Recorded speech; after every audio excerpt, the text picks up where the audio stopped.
नमस्कार BPL news में आप सभी दोस्तों का एक बार फिर से बहुत बहुत स्वागत है। दोस्तों आज जो बड़ी खबरें निकल के आ रही हैं, 23 मई से शुरू हो गया है पूरे देश में भारत बंद का आंदोलन और एक बार फिर से यह आंदोलन तेजी पकड़ने लगा है। जी हाँ, चुनाव ऐलान के बाद जिस तरीके से एक तरफा पूरा वोट पड़ गया है, इससे माना जा रहा है कि ईवीएम में जबरदस्त घोटाला हुआ है। इसको लेकर भारत बंद का एक नज़ारा फिर से पूरे देश में देखने को मिल रहा है। चुनाव नतीजे के तत्काल बाद से ही देश में हर जगह सन्नाटा पसर गया है। एक तरफ जहां ईवीएम में घोटाला करके भारतीय जनता पार्टी जीत का जश्न मना रही है, तो वहीं दूसरी तरफ बहुजनों के बड़े नेता वामन मेश्राम के आह्वान पर मूल निवासी बहुजन समाज ईवीएम के खिलाफ सड़कों पर उतर गया है। गौरतलब है कि एक तरफ 23 मई को लोकसभा चुनाव के परिणाम घोषित हो रहे थे, वहीं शाम 6 बजे से अनिश्चितकालीन के लिए भारत बंद किया जा रहा था। भारत बंद करने का आह्वान बहुजन क्रांति मोर्चा के राष्ट्रीय संयोजक वामन मेश्राम ने 1 महीना पहले ही किया था, लेकिन 23 मई शाम से भारत बंद का सिलसिला शुरू हो गया, जो कि 23, 24, 25, 26 और अनिश्चितकालीन ये चलने वाला है। और आज भी इसका असर देखने को मिल रहा है।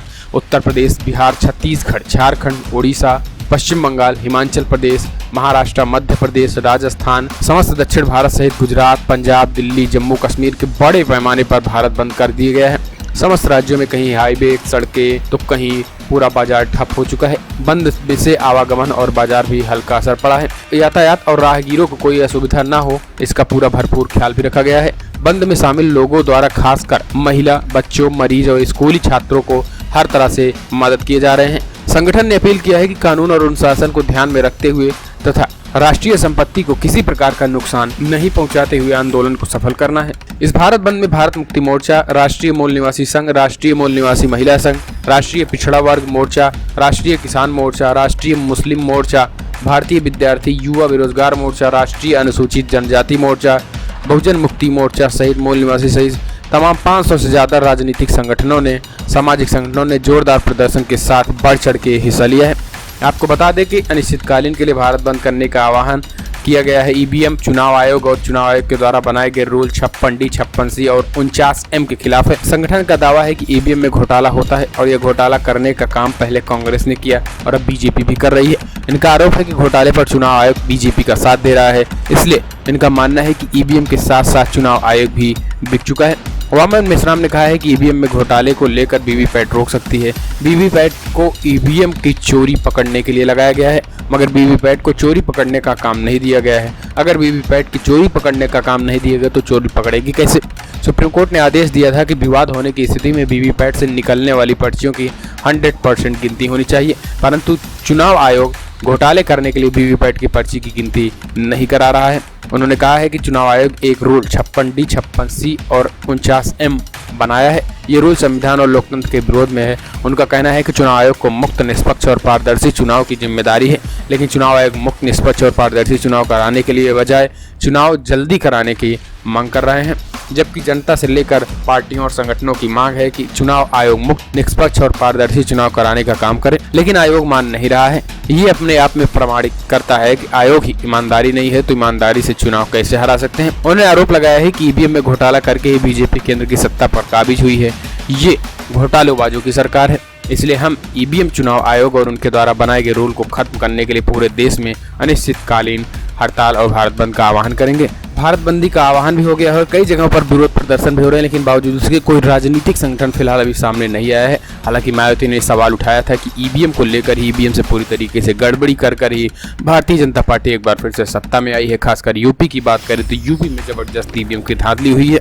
ये न केवल मायावती ने उठाया मुद्दा कि शत्रुघ्न सिन्हा ने भी इशारों में यूपी में बड़ी धांधली का आरोप लगाया था और उन्होंने कहा था कि यूपी, बिहार जैसे राज्यों में ईवीएम का जबरदस्त खेल हुआ है। लेकिन उन्होंने कहा कि आज हम किसी बात को नहीं कहेंगे, सिर्फ यही कहेंगे कि जो जीता है उनको बधाई दी है। ईवीएम को लेकर राजनीतिक संगठन कोई भले ही सामने ना आ रहा हो, लेकिन जनता के मन में पूरी तरीके से ये शंका और शक बनी है कि ईवीएम के कारण ही इतने बड़े मार्जिन जब भारतीय जनता पार्टी ने जीत दर्ज की है।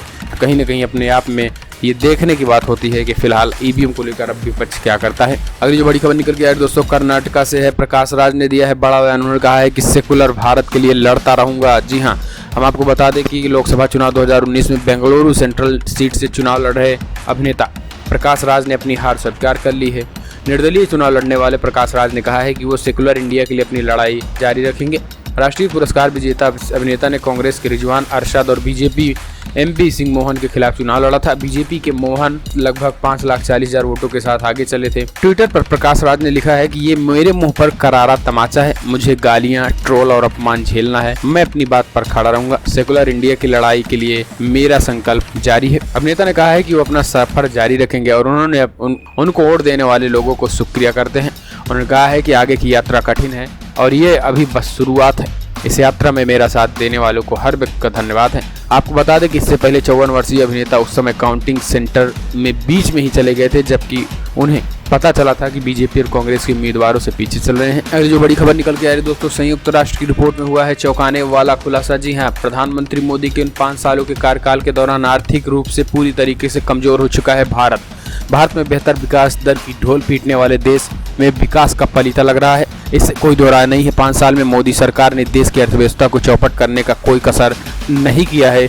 ये हम नहीं बल्कि ये संस्था कह रही, ये रिपोर्ट कह रहा है। जी हाँ, संयुक्त राष्ट्र ने एक रिपोर्ट में जारी करके ये सब बताया है। इस रिपोर्ट में मोदी सरकार के विकास दर के दावों की सारी कलई खोल कर रख दी है। गौरतलब है कि भारत में मजबूत घरेलू खपत और निवेश से आर्थिक वृद्धि दर 2019 में 7.0% था, जबकि 2020 में 7.1% रहने का अनुमान जताया गया है। ये अनुमान संयुक्त राष्ट्र की ओर से एक रिपोर्ट में बताया गया है। रिपोर्ट के अनुसार 2018 में आर्थिक दर 7.2% रही। हालांकि 2019 मध्य के संयुक्त विपक्षी स्थिरता में इस रिपोर्ट को बताया गया है। अनुमान इस साल जनवरी में जारी अनुमान से कम है। उस समय 2019 और 2020 में आर्थिक वृद्धि दर 7.6 तथा 7.4% रहने की संभावना जताई थी, लेकिन अब माना जा रहा है कि केवल 7.2 2020 तक रहने वाला है। अगली जो बड़ी खबर निकल के आ रही है दोस्तों, वो है कांग्रेस वर्किंग कमेटी की बैठक शुरू हो गई है और यहाँ पर राहुल गांधी के इस्तीफे देने की पेशकश हो सकती है। राहुल गांधी दे सकते हैं इस्तीफा। इसको लेकर जोर शोर से पूरी तरीके से माहौल बना है। हालांकि देखने की बात होती है क्या वाकई में राहुल गांधी इस्तीफा देते हैं, क्योंकि बात करें अगर हम कांग्रेस की, तो कांग्रेस पार्टी जबरदस्त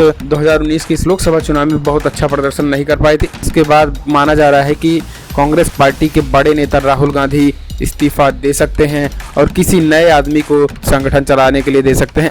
फिलहाल कांग्रेस के बड़े नेताओं का कहना है कि राहुल गांधी को इस्तीफे देने की कोई ज़रूरत नहीं है और एक बार फिर से हम पूरी तरीके से मेहनत करके कांग्रेस पार्टी को फिर से सत्ता में लाएंगे, क्योंकि आने वाले समय में महाराष्ट्र में होने वाला चुनाव है और जहां पर सीधा राहुल और मोदी की लड़ाई नहीं है, यहाँ पर मुख्यमंत्रियों की लड़ाई है। ऐसे में कांग्रेस पार्टी के अध्यक्ष के रूप में अगर कांग्रेस राहुल गांधी नहीं जाएंगे तो यहाँ पर राहुल गांधी के महाराष्ट्र में फिर से नुकसान होगा। ऐसे में राहुल गांधी के अध्यक्ष पद से इस्तीफा देने पर अभी संशय है और माना जा रहा है राहुल गांधी इस्तीफा देते हैं या फिर नहीं, ये फिलहाल देखने वाली बात होती है। लेकिन कांग्रेस वर्किंग कमेटी की बैठक पूरी तरीके से शुरू हो गई है। पंजाब की बात करें तो वहाँ से भी कई नेता आए हैं जहाँ पर कांग्रेस पार्टी का अच्छा प्रदर्शन हुआ है और यूपी, मध्य प्रदेश, राजस्थान से भी कई नेता गए हैं जहाँ पर प्रदर्शन काफ़ी बुरा हुआ है। लेकिन इस बीच मुंबई कांग्रेस के नेता संजय निरुपम ने कांग्रेस अध्यक्ष राहुल गांधी का बचाव किया है।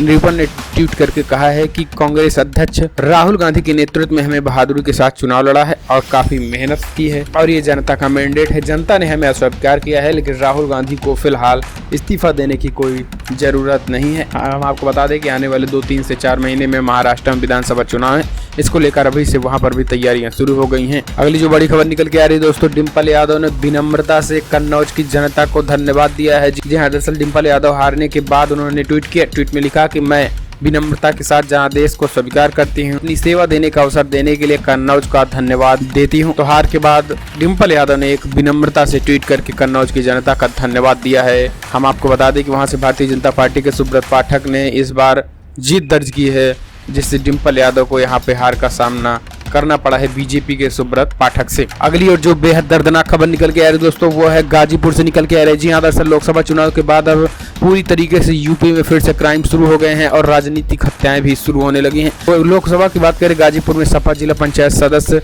विजय यादव की गोली मारकर हत्या कर दी गई है। लोकसभा चुनाव नतीजे के आने के बाद जहां सत्ताधारी दल जीत के जश्न में डूबी है, तो वहीं विपक्षियों के लिए बुरे दिन शुरू हो गए हैं। इस दौरान गाजीपुर में सपा नेता व जिला पंचायत अध्यक्ष विजय यादव और पप्पू यादव की गोली मारकर हत्या कर दी गई है। विजय यादव को बाइक सवार बदमाशों ने उनके घर पर चढ़कर गोली मारी है, जिसके बाद उन्हें वाराणसी के ट्रामा सेंटर ले जाया गया, लेकिन वहां पहुंचते पर डॉक्टरों ने मृत घोषित कर दिया है। घटना गाजीपुर जिले के करड़ा थानागंज की है। गांव जहां के निवासी विजय यादव जिला पंचायत सदस्य की, जो कि जहांगीरपुरा के सपा विधायक वीरेंद्र यादव काफी करीबी बताए जाते हैं, अपने दरवाजे पर दोस्त राजनाथ यादव के घर बैठे थे।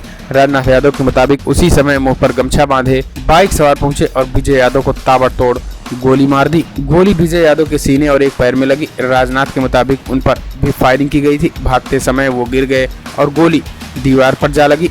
फायरिंग की आवाज सुनकर लोग मौके पर पहुंचे। तब तक बदमाश घटना को अंजाम देकर फरार हो चुके थे। इसके बाद तत्काल सूचना पुलिस को दी गई। घायल विजय यादव को वाराणसी के ट्रामा सेंटर ले जाया गया, लेकिन वहां डॉक्टरों ने उन्हें मृत घोषित कर दिया गया है।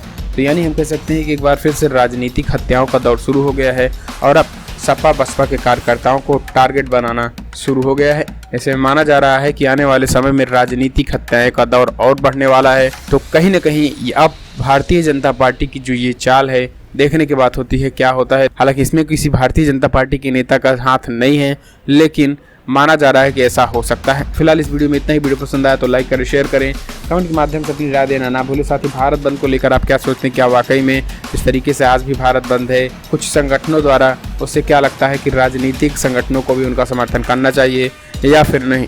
कमेंट के माध्यम से अपनी राय देना ना भूलें।